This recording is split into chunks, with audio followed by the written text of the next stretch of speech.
Okay, it's section 3.2 today, and your learning outcome is I want you to be able to add rational numbers. We talked about rational numbers last video. They could be decimals, fractions, and that's what you'll see here. But before we actually do those, let's just do a quick review with integers, because then we can see the ideas of how to add integers. So I've got here -3. I got -3 in a bracket just to show that that number 3 is negative. -3 plus 5. I've got my lovely number 9 here. I see that -3 is right there. If I'm adding 5, I'm going to the right. So there's 1, 2, 3, 4, 5, and yes, our answer, of course, is 2. 3 plus -5, so I'm starting at +3 now. I'm adding a negative, so adding a negative means instead of going to the right, I'm now going to the left, so I'm adding, there's 1 negative, 2 negatives, 3, 4, and 5. This answer is -2. If I started with -1 for this one, and I'm going to add to that -2, that's once again 2 to the left, and the result is -3. Well, with the number line, it's the same with rational numbers or fractions. So taking a look here, I've got 3/4. I'm going to add to that -1 1/4. Whereas 3/4, here's 0, there's 1. I've got 4 dashes in between, or 3 dashes in between, so I guess 3/4 is right here. I'm adding, so I should be going to the right, but wait, I'm adding a negative, so I'm going to the left. I'm adding -1 1/4, so here's 1, right? 4 dashes here is equal to 1 unit, and 1/4, so that's 1 more. So here's my answer. That seems to be -1/2. And so, same idea, adding a negative with fractions mean you're still going to the left. Now, let's look at some examples here. I'm going to ask you to write an addition statement that represents this number line. So, where do we start? It's at -1/2. And in this case, I'm just adding a positive number because I'm going to the right. So I'm adding 1 3/4. You don't necessarily need the bracket, so I'll just leave it without this time. We usually use the brackets if you're adding a negative. And our result here, the answer, is just 1 1/4. Now, the question is, how do we actually do that without having a number line and the number shown? Notice here that when the denominators are different, we've got some problems. So I hope you remember how to add fractions from your previous grades. The denominators of fractions must be the same before you can add the numerators. So in order for us to do the previous example, we had to actually change the denominators and find what they call the common denominator. And just one more thing too, adding a negative is the same thing as subtracting the opposite. So if you think about what we just did up there with the number line, let me just write this down first. You see how we were adding negatives like in this example here, right? So adding the opposite, adding a negative is like subtracting the opposite. So what I meant was, it says 3 minus, and the opposite of -5 is 5. So the minus is like taking away, and that's why we moved to the left. Okay? So those two key ideas will help us learn how to add rational numbers today. So let's look at example number 2 here. Add the following fractions. I've got -4/5 plus 2/3. Notice the question is, are the denominators the same? And the answer is, no, they're not. So we have to make them the same. So what is the common denominator between 5 and 3? You can list out the multiples of 5 if you wish, 5, 10, 15, 20, and so on, and do the same thing with 3. Doesn't matter how you want to do it, but just get the lowest common multiple. In this case, it's 15. So I'm going to ask you to please rewrite both of these fractions with a common denominator of 15. Okay. Notice how I go from 5 to 15. 5 times what number gives you 15? I hope you said times by 3, so I'm going to times the top by 3. -4 times 3 is just -12. And then for the other one over here, I'm going to ask yourself 3 times what gives you 15. If you said 5, that's awesome. So I need to multiply both the top by 5 as well. So 2 times 5 is also, in this case, 10. This is great now because now we have both fractions with the same denominator. And now we can just add the numerators together. So -12 plus 10 on the numerator is just -2/15. And that's our answer. Okay. I'm going to ask you to try part B on your own, please. Same idea as A, so go ahead and do it. Now,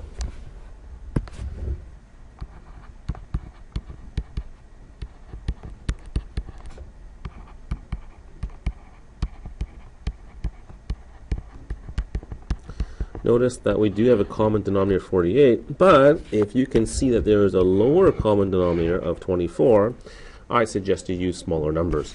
So how about a common denominator of 24?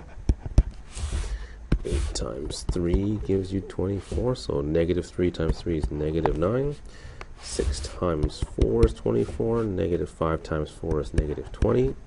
In this situation now, I'm going to add negative 9 plus negative 20 all over the same denominator 24, and that gives us negative 29 over 24. Ladies and gentlemen, this is an improper fraction, which means I would like you to rewrite this as a mixed number. So I'm asking yourself, how many times does 24 go into 29? You can say once, doing some long division here. 1 times 24 is 24. 29 minus 24 is 5. So you can write this as negative 1 and 5 over 24. And I actually prefer a mixed number answer. Okay? Alright, let's try the next page. So we've done some simple adding of fractions. Now what happens when you have mixed numbers? Ooh, they get messy. So this gets a little bit tricky. I'm going to show you 2 ways to do it, and it's up to you which one you actually like in the end. Okay, but just make sure you know how to do one of these ways well. Alright, let's do the first method here. It says change everything to improper fractions. Why do I like this? Well, it's like the previous question we just did, where there's only one numerator and one denominator. So I hope you remember from section 3.1 how to change into improper fractions. We take the whole number, the 3, multiplied by the denominator 5. 3 times 5 is 15. 15 plus 2 is 17. If you don't know how to do this, go back to the 3.1 video. We'll do the same thing with the second fraction. Notice you have the negative 7. Now when you do this improper fraction stuff, don't go negative 7 times 4. Just keep the negative as is, but take the whole number 7. Multiply that by 4. That's 28, and add 1, so it's 29. Okay, so word of advice, do not include that negative when you change into an improper fraction. Okay, so now this looks like the question we just did on the previous page. I'm going to ask you, are the denominators the same? So therefore you need to find the common denominator. 20, I think, is the case. 5 times 4. So 17 times 4, I believe that's 68. 4 times 5, so 29 times 5. That's, I think, negative 145. And so now you can actually add the numerators together since the denominators are the same. And 68 minus 145. I'll use my calculator. 68 plus negative 145. Negative 77. So our answer here is negative 77 over 20. And once again, this is an improper fraction. Please change it back. Change back to a mixed number. And of course, we do this once again by doing some long division. 20 goes into 77. How many times? I think it's 3. Subtract. And you have here 3 and 17 20ths, and once again the answer is negative. So that is the improper fraction method of adding mixed fractions or mixed numbers. There's another method that some people like to use, and I'll show that to you as well, where you're going to ask to separate the integers and the fractions, and just add the integers together and add the fractions together. So what does that mean? I'm going to take the integers, which are 3 and negative 7. And I'm going to ask you to take the fractions, which are 2/5. And this fraction, that negative actually applies to the quarter too. So imagine the negative distributing to both pieces. So it's 2/5 plus negative 1/4. Okay. Now, this way is nice because you have integers, and 3 plus negative 7, we know that's just negative 4. And then we have some simple fractions to do here. Common denominator, once again, of 20. 5 times 4, so 2 times 4 is 8. 4 times 5, so that's negative 5. And so now what you have here is the following. You got negative 4, and then the fractional component, 8 minus 5, is actually a positive 3/20. So we have a negative 4 plus 3/20. Now, Don't combine this together and say the answer is negative 4 and 3/20. That doesn't make sense. Because if I were to draw things on a number line, let me do this here and you can just watch. You don't need to do this, okay?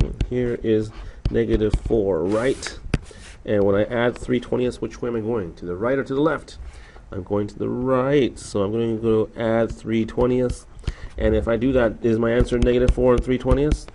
No, because negative 4 and 3/20 would be to the left of negative 4, somewhere over here. So here is our problem. How can we now put this together, negative 4 and plus 3/20, to get our answer of negative 3 and 17/20? Well, here's the issue.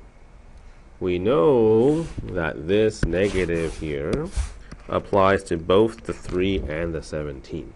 So this fraction is positive. We need to try to rewrite it using a negative. So how can we do that? Well, the trick or the idea is to do the following. Okay, and this is the weird part that I want you to know. Let's break up the negative 4 into the following. I'm going to rate it as negative 3, and I'm going to go minus 1. Okay? Are we all okay with that? Negative 3 minus 1, that's still negative 4. Now, what am I going to do now with this negative 1? I'm going to rewrite that with the same denominator as my fraction. So in this case now, this becomes negative 3, and the negative 1 becomes a denominator of 20, which means my numerator would be negative 20, right? Because negative 1 was my original number. And now I can then add to that 3/20. I can combine this part together. And what's negative 20 plus 3? Well, that just gives us, here's negative 3, and this becomes now negative 17/20. And because now both of these are negative, we can now take out the negative or factor it out and get our final answer of 3 and 17/20, which is the same as before. Okay? So this method works too, but you have a little bit of a complication when these here, I'm going to highlight them in purple, the integer and the fraction have different signs. If they have the same sign, it's easy, just put them together, but when they're different, you have to do this little trick of breaking it up. Okay, so once again, I don't care which method you use, method number 1 or method number 2. If you're curious what I like, come find me in class and ask me, but just know how to add mixed fractions. Okay. Rational numbers are not just fractions though, but they're also decimals. So I want to give you some examples of how we can add decimals. Now the weird thing about decimals are that they sometimes terminate. So as an example, like 0.5, but sometimes they repeat and do not terminate. So like 0.55555555555, and sometimes the mathematicians write that as 0.5 with a bar on top of the 5. So how do we add rational numbers that are decimals? Well, really you just need to use your calculator. But more importantly, what I want you to do is be able to estimate to see if your actual calculator answer does make sense. And part of math is not just finding the number, but making sure that things actually make sense. So let's look at example 3 and 4 together now. Can you write an addition statement for this? I've got some decimals. I'm starting, I think, at negative 19.3. I'm supposed to be adding, so I'm going to the right, but this arrow goes to the left, so notice I'm adding a negative number, negative 2.4, and the result is negative 21.7. Okay, so adding two negatives still makes your answer negative. Okay.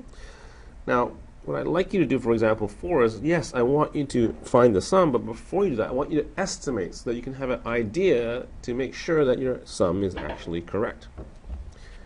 So, by estimating, I would say, let's round things to the nearest integer. So, negative 1.9. What's the nearest integer? Negative 2. Cool. How about 14.21? 14, sure. Add that together, that's 12. So, your actual answer should be somewhere close to 12. Let's see if that's the case. Here's my calculator. Negative 1.9. Going to add to that 14.21. Oh, yeah, 12.31. That's pretty good. Okay, so I'm going to ask you to estimate with me together, and then I'll ask you to just calculate to find the actual, all right, for the next 3 examples. Estimate negative 0.913. I think that would be close to what lovely integer? Yeah, negative 1. 1.6, probably close to 2, so my estimate here would be 1. For part C, 4.52, you can think, well, that's close to 4 and 5. It's hard in the middle. I'm not too sure. I will actually just round this up to 5. And now this one here, negative 6.4, that's kind of in the middle too, so I'm going to round this one down. Notice how I rounded one up and one down when both the numbers are in the middle. That helps to just balance things out. So this would be, I think, negative 6. Actually, if I round down, it's not negative 6. It should be actually negative 7. Because think about it. Here is negative 6. Here is negative 7. And negative 6.414 is about the middle. So if I ask you to round down for this one, getting to the lower side, that means negative 7. So you could do 5 minus 7, which in this case is negative 2. Or I guess you could have used 5 minus 6, which is negative 1. I'll let you decide which of those are the better estimates when you actually calculate the actual. Okay. And then part D here, I think that's just negative 10. And whoa, big number. How about negative 29? Okay. So those are the estimates. I'm going to ask you now to use your calculator to find the actual, and then once you're done, check your answers with me, and we'll do example 5 together.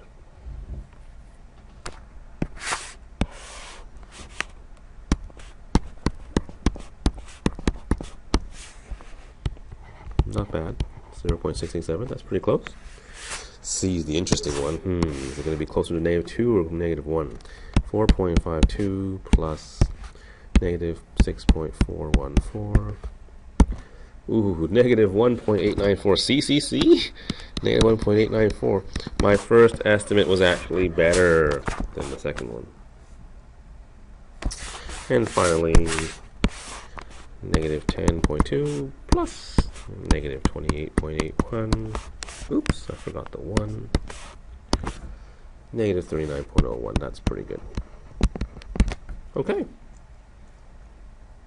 Alright, last example here for today, number 5. I'm going to add these fractions, and I'm going to ask you to actually change the fractions to decimals first, and then add them together. Okay, so what's 2/3? And if you don't know, use your calculator. You can just go ahead and punch it out. 2 divided by 3, that's 0.666666666666667. Why does it actually have a 7 there? That's kind of funny. Because your calculator rounds, you're right. So really this is just 6 repeating all the time. And what's 4/5? Well, that's, I think, 0.8. So you're adding this together. Now, how do I add a decimal that never ends? And the question is, I don't know. I guess I can have a repeating decimal. Okay, you could have just went like this. So 0.6666667 plus negative 0.8, and your answer will be like negative 0.133333. So I guess you could have written down negative 0.133333. So that's an answer, but it's not very nice. So my question to you is, what problems did you encounter when you just did this? And then what could you do to avoid the problem? Okay. So what was your issue with this when we changed it to decimals? And if you can think about this one, the 0.6, and say, yeah, some decimals actually do not terminate. Okay. And so after adding them together,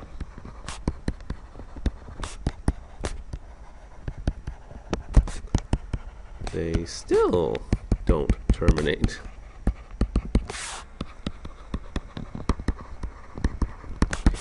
And therefore you can't get an exact answer. Okay? And that sometimes is a problem for us in math, because we want things to be exact. So what do we do to avoid the problem? Well, my advice is, if the question involves fractions,